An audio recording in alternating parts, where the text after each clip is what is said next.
آپ پریکٹس کرتے ہیں، یہ اس کی براڈ کیٹیگری ہے۔ کہا جاتا ہے نا کہ میں سول پریکٹس کرتا ہوں، کرمنل کے کیسز ڈیل کرتا ہوں، یہ وہ والا سول نہیں ہے، یہ ایک لیگل سسٹم ہے جو فالو کیا جاتا ہے۔ ٹھیک ہے، اس کے بعد ہم ڈسکس کریں گے ہماری سیکنڈ کائنڈ کامن لا کی جو شروعات تھی وہ زیادہ تر انگلینڈ سے پڑی۔ آپ کو پتا ہے کہ انگلینڈ کے جو لوگ ہیں، یعنی کہ یہ جو برٹش لا یا جو ہمارے پاس بھی رہ چکا ہے، تو یہ نا ایکچولی اپنے کسٹمز اور اپنے ٹریڈیشن کو بڑا فالو کرتے ہیں۔ تو ان کے یہاں صدیوں پرانے ٹریڈیشنز اور کسٹمز تھے جن پہ وہ بڑا عمل کرتے تھے۔ یہ جتنے بھی برٹش کی کالونیز رہی ہیں انہوں نے اس کو فالو کیا تھا۔ ٹھیک ہے، اس میں پرائیویٹ لا کو زیادہ فوقیت دی جاتی تھی۔ ابھی یو ایس اسٹیٹس بہت ساری ہیں جن کو 1400 اسٹیٹس کے اندر کامن لا یوز کیا جاتا ہے۔ کینیڈا کے کچھ علاقوں میں یوز کیا جاتا ہے، ایون کہ جہاں جہاں انگلینڈ نے حکومت کی ہے جیسے پاکستان، انڈیا، سری لنکا، بنگلہ دیش، یہاں پہ بھی ہمیں کہیں نہ کہیں کامن لا کی جھلک نظر آتی ہے۔ اب کامن لا اور سول لا میں جو فرق ہے، سول لا اگر کوڈیفائیڈ ہے، سول لا اگر کوڈیفائیڈ تھا، کامن لا کوڈیفائیڈ نہیں ہے۔ ٹھیک ہے، یہ اتنا کوڈیفائیڈ نہیں ہے، اتنا آرگنائزڈ نہیں ہے جتنا سول لا، یہ ہے اس کا بنیادی فرق۔ اس کے بعد کسٹمری لا آتا ہے، یعنی یہ کسٹم سے نکلا ہوا ہے، وہ کسٹم جو صدیوں سے چلے آ رہے ہیں اور نسل در نسل منتقل ہو رہے ہیں، اس کو ہم کسٹمری لا کہتے ہیں۔ یہ زیادہ تر کسٹم پہ ڈیپینڈز کرتے ہیں، یہ کوئی ریٹن نہیں ہوتا، نہ ہی یہ کوڈیفائیڈ ہوتا ہے، اور یہ آج بھی کہیں نہ کہیں استعمال ہوتے ہیں۔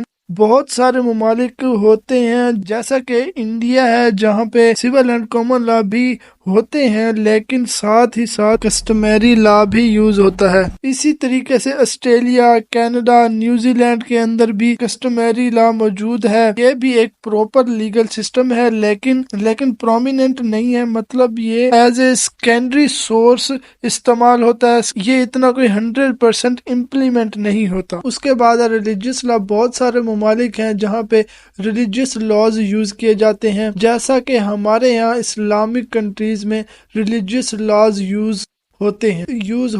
پاکستان میں بھی ہمارے پاس بھی اسلامک لاز ہیں۔ ہم سننا اور قرآن کے حوالے سے، ایون کہ ہمارے کانسٹیٹیوشن میں بھی لکھا ہوا ہے کہ ہم نے کوئی بھی قانون بنانا ہے تو اس میں ہم نے اسلام اور حدیث کو نظر میں رکھ کے بنانا ہے، یعنی قرآن اور حدیث سے باہر نہیں جانا۔ ایون کہ جو اسرائیل کے لاز ہیں، جیوس لا ہیں، وہ بھی امپلیمنٹ ہوتے ہیں، وہاں پہ بھی ریلیجیس لاز یوز ہوتے ہیں۔ ان کی ریاست کے اندر میں بھی ایون کہ کچھ ممالک ہیں یورپ کے جہاں پہ کینن لا، یوکیشن مذہب کو ریفلیکٹ کرتے ہیں، وہ استعمال ہوتے ہیں، اور کچھ آرگنائزیشن کے اندر کینن لاز استعمال ہوتے ہیں۔ اٹس مینز کہ ہم نے دیکھا ہے کہ ہمارے پاس ریلیجیس لاز بھی استعمال ہوتے ہیں، سے ہم لیگل سورسز یعنی لیگل معاملات کو ڈیل کر رہے ہوتے ہیں۔ اس کے علاوہ انٹرنیشنل لا ہے، دیکھیں انٹرنیشنل لاز موجود ہیں۔ اب دنیا گلوبلائزیشن ہو گئی ہے، آپس میں ہم ٹریڈ کرتے ہیں، سیاست کرتے ہیں، لین دین کرتے ہیں، بزنس کرتے ہیں، سو ہمارے آپس میں انٹریکشن جڑے ہوئے ہیں۔ بہت سارے ممالک ہیں آپس میں ایگریمنٹ کرتے ہیں، آپس میں چیزوں کا ایکسچینج کرتے ہیں، تو یہ ان کو ڈاکومنٹس کی فارم میں لے کے آتے ہیں، اس کو کانٹریکٹ کی فارم میں لے کے آتے ہیں، اس کو قانون کی فارمز میں لے کے آتے ہیں۔ ایون کہ پاکستان بہت سے ممالک سے ڈیل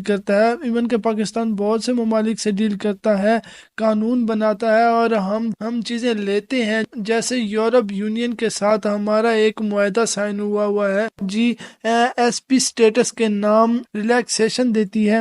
تو اس طرح اس کے علاوہ اور بھی بہت ساری آرگنائزیشنز ہیں جن کے لاز ہمارے اوپر لاگو ہوتے ہیں، جیسے یونائٹڈ نیشن ہے، OTC ہے، IMF ہے جس سے ہم قرضہ لیتے ہیں، اس کے علاوہ FATF ہے، فائنانس ایکشن ٹاسک فورس، ان کے لاز بھی ہمارے اوپر لاگو ہوتے ہیں، ہم ان کو فالو کرتے ہیں۔ ہمیں ان کو فالو کرنا ہوتا ہے، ہم ان کے ممبرز ہیں، ٹھیک ہے، تو ہم انٹرنیشنل لا کو بھی فالو کرتے ہیں، اور یہ بھی ایک لیگل سسٹم کا ایک حصہ ہے۔ اس کے علاوہ مکسڈ لیگل سسٹم موجود ہے دنیا میں، جہاں پہ سول کامن لا کو استعمال کیا جاتا ہے اور ریلیجیس لاز کو بھی یوز کیا جاتا ہے۔ کینیڈا، جیسے کینیڈا کے اندر اگزامپل آپ کو دکھ رہا ہوگا، وہاں پہ بھی کچھ سول لا ٹریڈیشنز ہیں، کچھ کامن لا ہیں، ایون کہ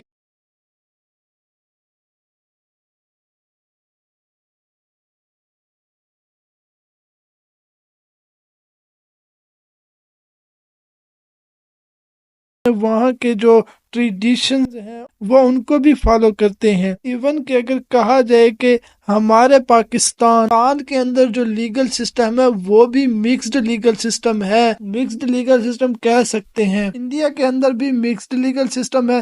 ایون کہ اب تو یہ بھی کہنا مناسب ہوگا کہ دنیا میں جتنے بھی ممالک ہیں وہاں پہ کوئی بھی 100% لیگل سسٹم امپلیمنٹ نہیں کرتا، یعنی ویری کرتا ہے۔ سب میں کچھ ممالک سول زیادہ یوز کرتے ہیں، کامن زیادہ یوز کرتے ہیں، کچھ مکسڈ کرتے ہیں، جس لاز زیادہ یوز کرتے ہیں، کچھ کسٹم پہ زیادہ ڈیپینڈ کرتے ہیں۔ سو یہ سارا کچھ ویری کرتا ہے، ٹھیک ہے بچوں۔ تو یہ تھا آپ کا کوسچن سیکنڈ۔ یہ پیپر میں یعنی تقریباً اتنے بار بھی ایگزام ہوا ہے، یہ رپیٹ ہوتا ہے۔ سو کہ لیگل سسٹم کیا ہے، اس کی ویریس فارمز کیا ہیں، آپ نے یہ سب بیان کرنی ہے۔ سب سے پہلے آپ نے ڈیفینیشن، اس کے بعد جتنی بھی فارمز ہیں جو میں نے آپ کو بتائی ہیں ان کو آپ نے ایکسپلین کرنا ہے۔ سو امید کرتا ہوں آپ کو میری ویڈیو بہت پسند آئی ہوگی۔ آپ کو میری ویڈیو پسند آ رہی ہے تو پلیز میرا چینل اور میری ویڈیو کو لائک اور سبسکرائب ضرور کیجیے گا، ٹھیک ہے۔ بہت شکریہ، اللہ نگہبان۔